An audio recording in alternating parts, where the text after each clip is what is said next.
afternoon po sa inyong lahat. Panibagong araw at panibagong vlog po tayo ngayon. At nandito po ako sa bahay namin sa Barangay Tambo. At katatapos ko lang po mamigay ng pamaskong handog sa mga senior citizen na 13 katao doon sa Sikyo Gugon. At may nakapagsabi po sa akin at may nag-comment po sa aking Facebook page na puntahan ko daw po yung nasunugan ng bahay sa Barangay Tambo. At kaya ka-upload ko lang po ng video. Ito na naman po tayo at may panibagong cover video po tayo kasi mahirap naman po na hindi ko puntahan yon kasi isa na sa mga followers tsaka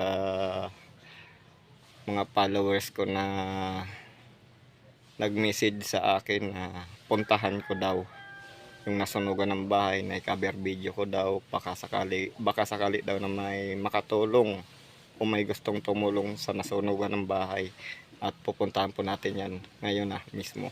Bye bye.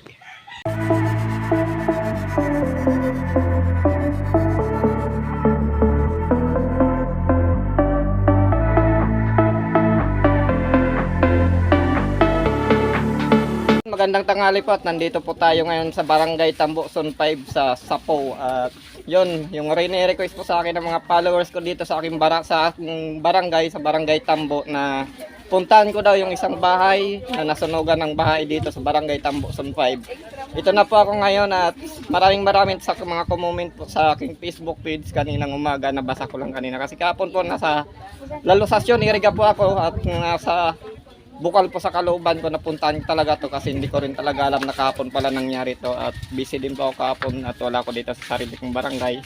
Kaya ito na po, titingnan po natin yung resulta ng bahay ni Tatay Aboy Lagriada. Kung bagay, lolo ko na rin to, kamag-anak ko na rin. Isa rin tao na nangailangan din ng tulong kasi ang anak buhay niya din naglalako din ng tilapia. Sana may mga bukal na kalooban na tumulong dyan, lalong-lalo na sa 7 Angel Power, isang magiting na sponsor ko din. Sir Banal na Kamay at Banal na Kamay, maraming salamat sa iyo, tsaka sa 7 Angel Power, tsaka Orestes Vlog, maraming sa ngayon. Punta na natin to yung loob ng bahay para makita nyo yung anong resulta niya.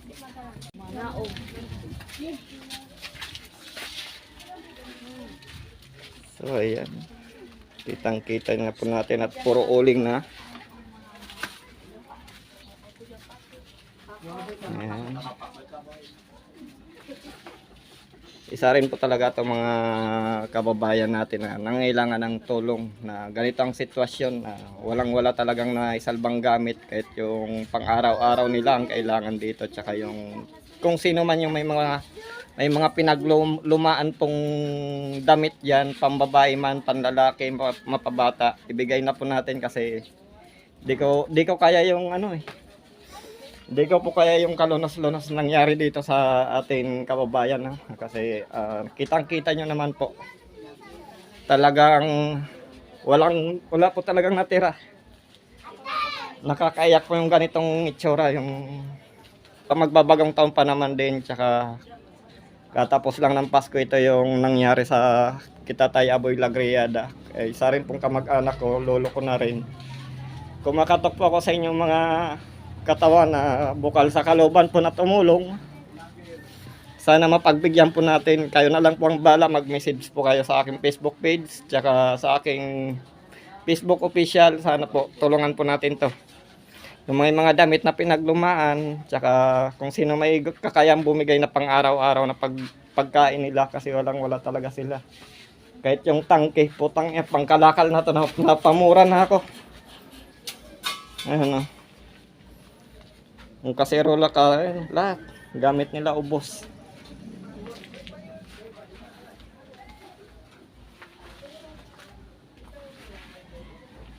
Ayan. Ito po yung pinaka-banyo nila. Sunog talaga. So yun. Unang-unang tinatawagan ko po, Sir Banal na Kamay, 7 Angel Power, tsaka Minsairong Anghel, tsaka kay Orestes Vlog, Oragon TV. Nandito na. Hindi ko na pwedeng palagpasin to kasi ito yung karapat dapat na tulungan natin sa ngayon. pag walang sangtabi, wag natin iwalang sangtabi yung ganitong kalunos-lunos na nangyayari sa isang pamilya na Pamilya Lagriadad po dito sa Zone 5, Barangay Tambo.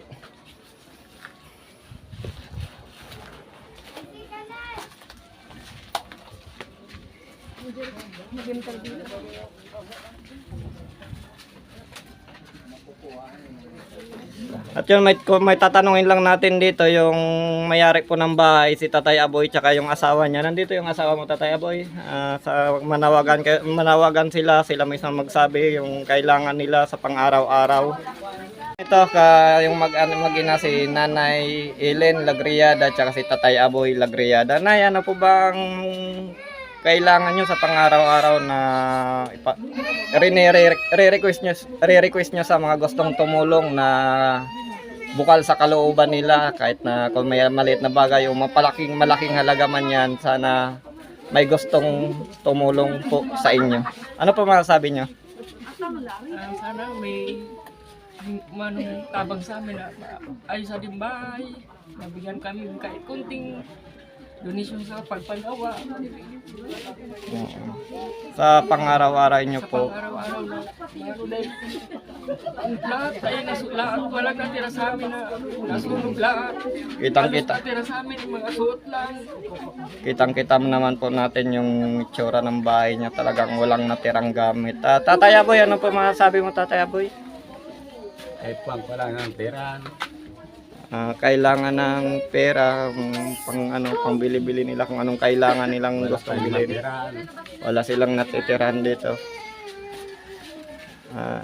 So yun mga karangkada.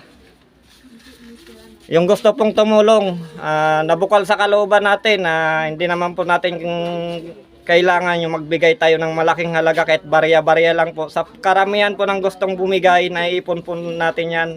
Yung maliit na halaga para sa ibang nangailangan, malaking halaga na po sa kanila yan. Sana mapagbigyan po natin bigyan po natin ng pansin yung isang kababayan ko dito sa Barangay Tambo, Zone 5 ng tulong. Kasi kitang-kita naman po natin sa itsura ng bahay. Kasi kahapon talaga wala ko dito. Nasa lalosasyon ako Iriga kahapon. Nandun ako kay Sir Banal na Kamay kasi may activity kami. Sana ito. Maraming nag-PM sa akin sa aking Facebook page kaninang umaga, kaninang tanghali, nabasa ko. KG Motovlog, pakipunta naman po yung nasunugan ng bahay dito sa ating Barangay Tambo. Hindi ko na po sasabihin yung pangalan niya kung sino man po ang nag-message sa akin. Maraming salamat po sa iyo at nakarating ako dito. Hanggang dito lang po ang aking video. Bye-bye.